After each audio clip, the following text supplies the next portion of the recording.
You think their silence is a weapon. You think they're punishing you.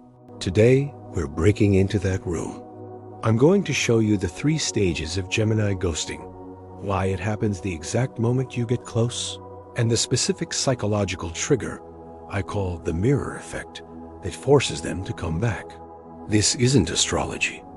This is behavioral psychology. Let me explain something about the Gemini nervous system that most people don't understand. The Mercury-ruled mind processes information 10 times faster than other zodiac signs.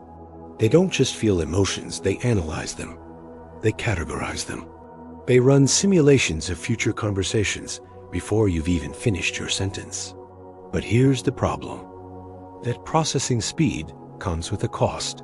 When the relationship gets too heavy emotional demands, conflict, vulnerability, or even just too much love, their system overheats. Think of it like a computer running too many programs at once. The processor gets hot. The system starts lagging. And if you keep pushing, if you keep demanding responses, explanations, emotional labor, the entire system crashes. That's what ghosting is for a Gemini. It's not a decision, it's a reflex. It's a circuit breaker tripping to prevent total system failure. They're not ignoring you, they're rebooting. And the worst part? They can't even explain it to you while it's happening, because the part of their brain that handles emotional communication just went offline. Now, this is critical. There's a difference between Gemini disappearing and Gemini abandoning. Disappearing is temporary. It's the circuit breaker. You'll see signs. They still watch your stories. They react to your posts at 2 a.m. They're not gone, they're processing. Abandoning is when they've made a logic-based decision that you represent permanent noise. That's when they block, delete, vanish completely. The good news? If you're still seeing those digital breadcrumbs, you're in the disappearing phase, which means they're coming back. The question is, will you still be there when they do?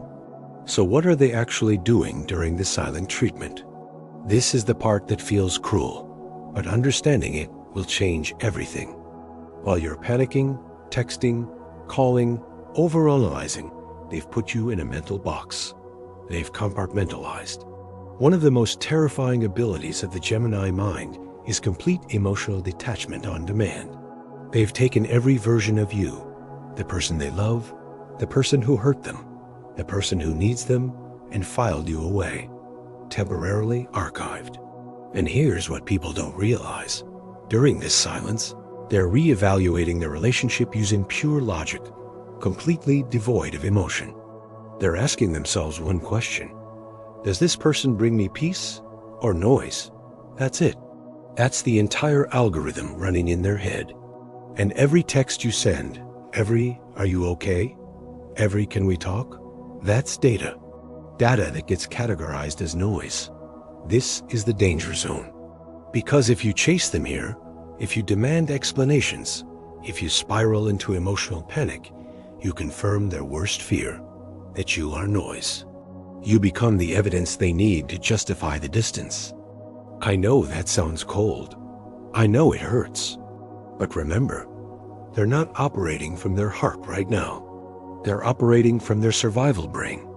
And the survival brain's only job is to eliminate threats to peace. Here's what they won't tell you. Behind that cold logic, part of them is terrified. Terrified that if they let you back in, you'll confirm that they're too much, too complicated, too broken.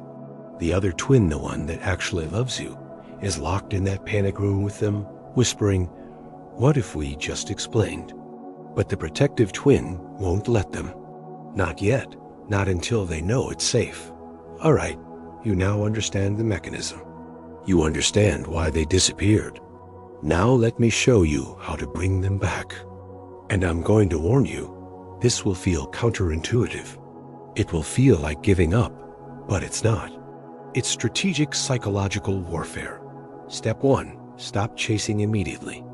Every message you send is pressure. Every call is demand. Every "I miss you" is noise. And remember, noise pushes them deeper into the panic room. Your silence does 2 things. First, it removes the pressure. The moment they feel safe from emotional demand, their nervous system starts to regulate. Second, it triggers their Achilles heel, curiosity. This is the mirror effect.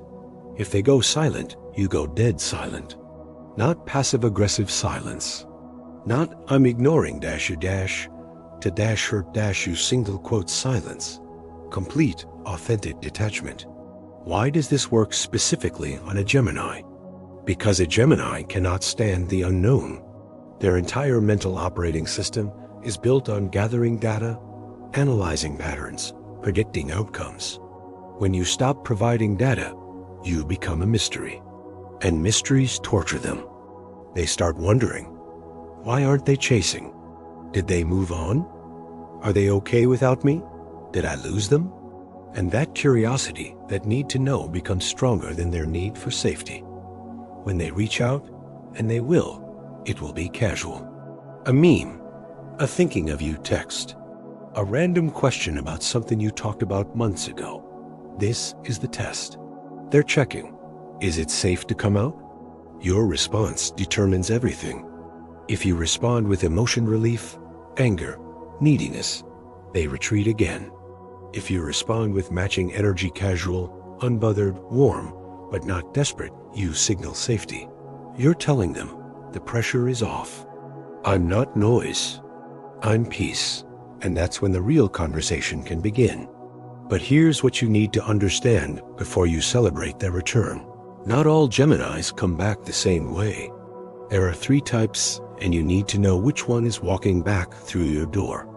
The child will come back needy, then disappear again the moment things get real. The manipulator will test your boundaries to see how much they can get away with now that you've proven you'll wait. The evolved partner will come back with accountability, self-awareness, and genuine change. The question is, which version are you getting? And more importantly, which version will you accept? If you want to know exactly which type of Gemini you're dealing with before you open that door again, I created a full psychological breakdown. It's called The 3 Types of Gemini. Which one are you? And it breaks down the decan system. Your birthday determines your Gemini subtype. It's linked in the description and at the end of this video. Watch it before they come back. Because once you know their type, you'll know exactly how to handle their return. The mirror effect works, but it only works if you mean it. If you're using silence as manipulation, they'll sense it. If you're using it as strategy while secretly dying inside, they'll sense it. The real power comes when you realize you don't need them to come back. You're complete either way. And that energy, that genuine peace, is what makes them want to come back. That's the real psychology. That's the real power. Until next time, protect your peace. And remember, your mind is your advantage.